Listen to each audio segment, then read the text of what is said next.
Hi everybody, it's Mrs. Garner again. Hope you're all well. It's nice to see you again. I'm here to set some more writing challenges and to share a good book with you. Before we start, last week we read Counting on Catherine, a really inspirational story about Katherine Johnson, who helped to put astronauts on the moon. And I'd like to give a special shout out to Amelia in 3 Beijing, who decided to do one of the challenges and wrote a really good report on a planet, Venus. Now, one thing I remember from her report was that the atmosphere smells like rotten, stinky eggs. So it's a good job we are in lockdown quarantine, because I don't think I'd like to go there. But well done. Your report was very informative, Amelia, and a little present will be winging its way to you shortly. Our book today, listen as I read it, because there's going to be 3 writing challenges, is called The Tear Thief. But before we start, I want a quick mention of this dictionary. A bit different, this dictionary. It arrived today and it's already going to be one of my new favourite books. It smells really nice as well. I love the smell of new books. It's called The Dictionary of Difficult Words. Now, I love to use difficult words, impress people with your writing, and it's set out like a normal dictionary, alphabetical order, and you have got the words, the interesting tricky words, laid out with some wonderful illustrations. Tells you what kind of word they are, how to pronounce them.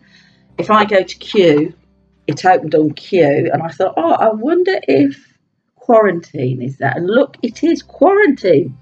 A verb: if someone who is ill is put in quarantine, they are separated from others for a period of time to stop the spread of the disease. And that's what all you guys are doing, being very safe and sensible, being careful to not come into contact with too many people. And another word that jumped out at me, quagmire. What is a quagmire? Well, a quagmire is a confusing and complicated situation that's hard to get out of. Well, hopefully we're not going to be in a quagmire for much longer.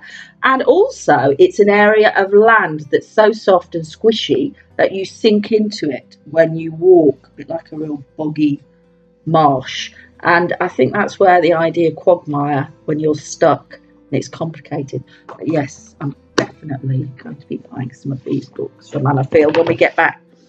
So, The Tear Thief by Carol Ann Duffy and illustrated by Nicoletta Ciccoli. Thank you, Sefa. You chose this book. I'm sure you've heard of Carol Ann Duffy. She wrote The Lost Happy Endings. I know a lot of Year 4 children like that one. The Princess Blankets, and she's written loads of poems for children and adults. So, The Tear Thief. Late one evening, the tear thief crept into a town. The tear thief was invisible and carried a silvery waterproof sack on her back. Only if you happened to look into a puddle as she was passing could you see what the tear thief looked like, because a puddle was the one thing that did show her reflection. The tear thief had short, spiky white hair and big grey eyes. She wore a handkerchief dress and silk slippers that made no sound as she walked. Can you see her there? It'd be hard to spot her. She's that quiet. You only see her in the reflection. The tear thief came to a quiet road with a neat row of houses and flew into a tall tree there for a good look and a listen. It was the hour between supper and bedtime. All the curtained houses were flushed with light, and enticing smells of soup and stew and pasta and onions, the tear thief's favourite, and rhubarb crumble, were drifting up and away in the deepening dusk. The tear thief listened hard with sharp ears. A child was crying. The tear thief jumped lightly from the top of the tree onto the roof of the first house. She crept along the rooftop, silent as smoke. A lovely simile, listening and listening until she heard the crying again. Ha! The crying was coming from number 17. Quick as a blink, the tear thief slid down the chimney into the attic and pressed her ear to the floorboard. Boo! Down the stairs, sly as steam, sneaked the tear thief onto the landing and into the bathroom. A boy was sitting in the bath crying his eyes out. His mother was kneeling by the side of the bathtub holding a pink bottle of strawberry shampoo.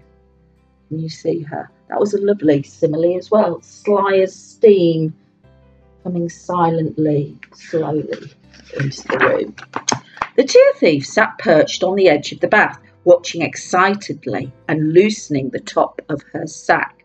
"I don't want to be shampooed," wailed the boy in the bubbles. "Stop this silly crying," said the boy's mother, "or the tear thief will hear you."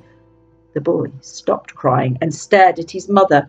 A single plump tear dangled from the end of his nose like a pearl. The tear thief pounced. In one quick movement, she snatched the gleaming tear from the boy's nose and popped it into her sack. "Oh!" gasped the boy as his last tear seemed to disappear into thin air. "I told you," said his mother, "that was probably the tear thief." So she's got one tear. The boy and his mother started to laugh, but by now the tear thief had flown across the hall, out through the front door, and shimmied halfway up a lamppost. She sat on the top, swinging her legs and listening. Wah! Wah! Through an open upstairs window at number 25 came the sound of bad-tempered screaming and sobbing. The tear thief slipped down the lamppost and slithered up a drainpipe to get to the window. Her wide grey eyes stared in at the child's bedroom. She is very agile, very good at creeping through the night. A red-faced girl in a nightdress was jumping up and down, having a terrible tantrum and scattering tears all over the room like fistfuls of gravel. "I want chocolate! Chocolate!" bawled the girl.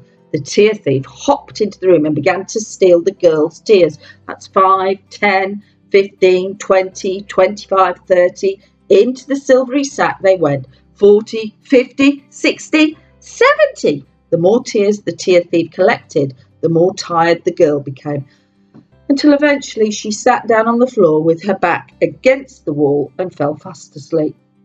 The tear thief slipped out of the window. Oh, we would never have a tantrum over chocolate, would we? A light rain began to fall, orange under the street lights. The tear thief worked hard. She stole the oddly long tears of a boy who trapped his finger in a flute. She stole the tiny tears of a baby having her nappy changed. Into the sack, the tears shed by a pair of twins fighting over an orange teddy bear. Into the sack, 2 pear-shaped tears from the sly cheeks of a boy who'd been caught telling a lie about the big hole in his trousers. Can you see all of them there, having their tears stolen?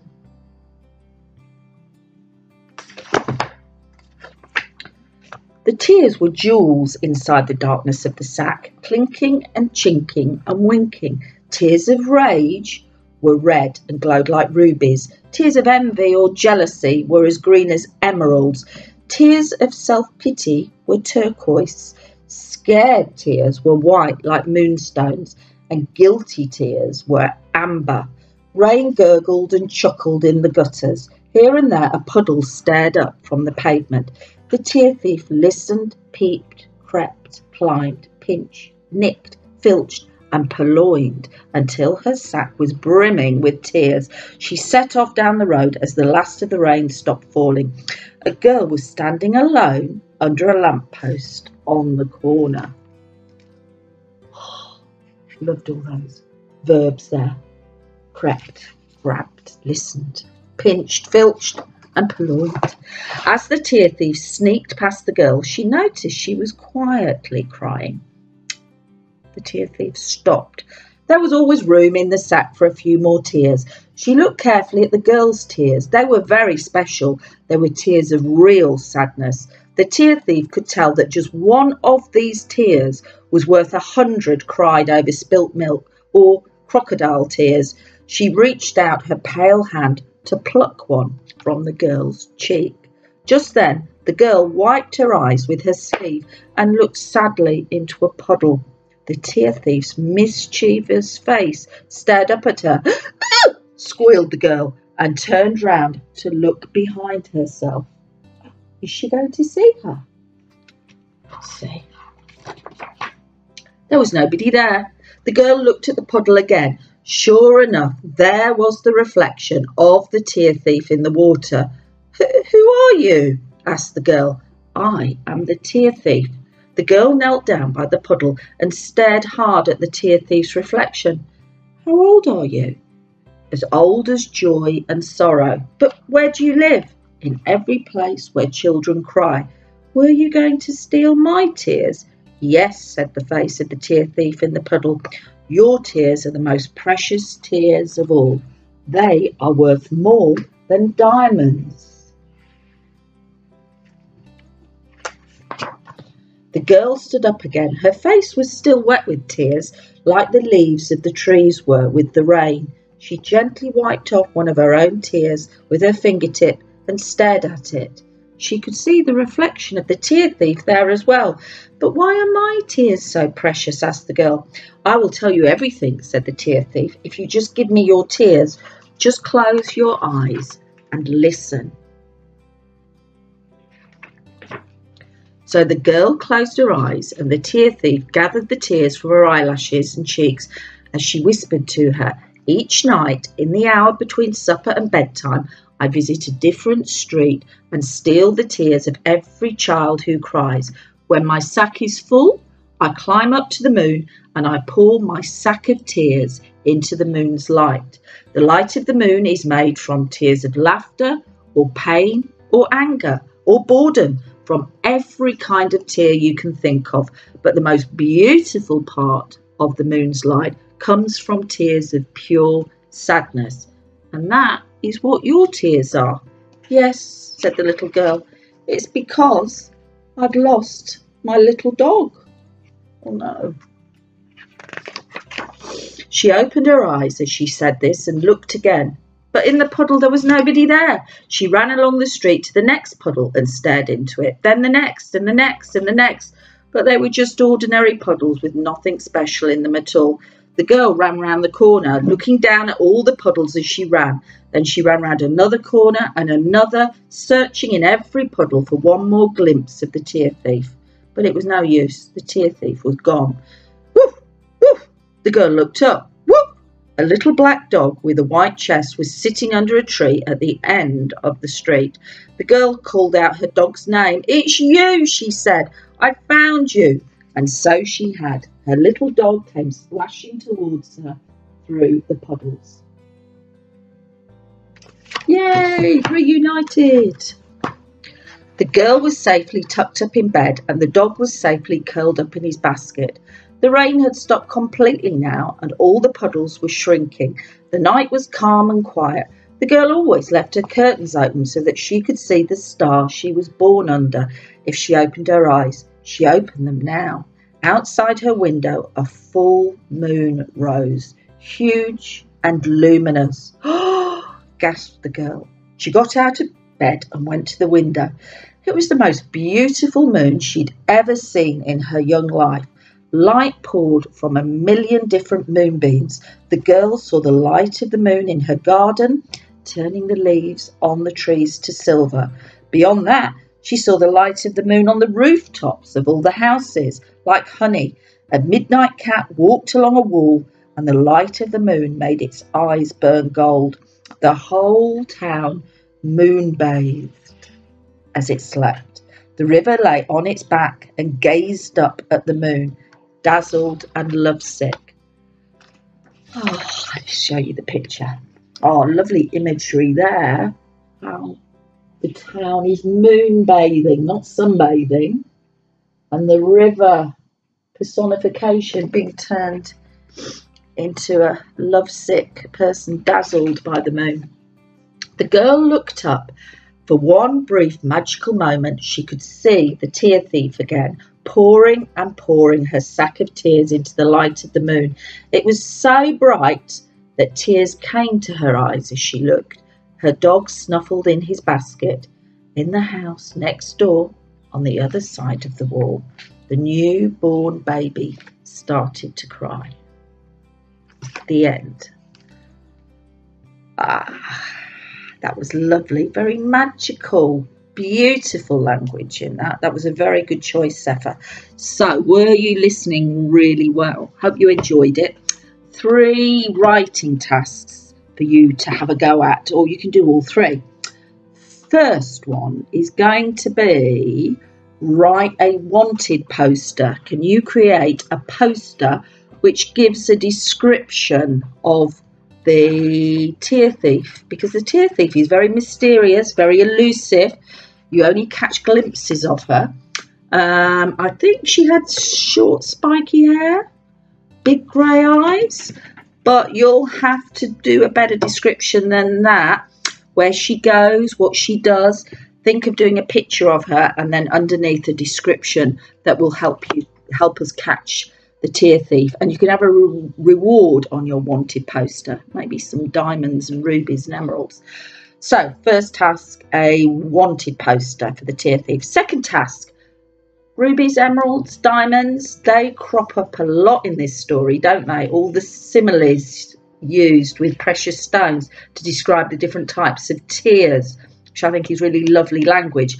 And I'd like you to find out about precious stones for me. Can you create a fact file or a double-page spread all about precious stones like diamonds, rubies, emeralds, anything you can find out about them and their significance, why they're special, amazing facts about them, because they are mentioned a lot in this book. So second task, a fact file all about precious stones. And the third task, how about going wild for some poetry?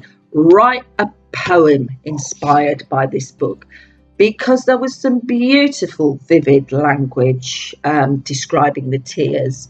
Red as rubies, the lovely description of the river being lovesick, all those similes, sly as smoke.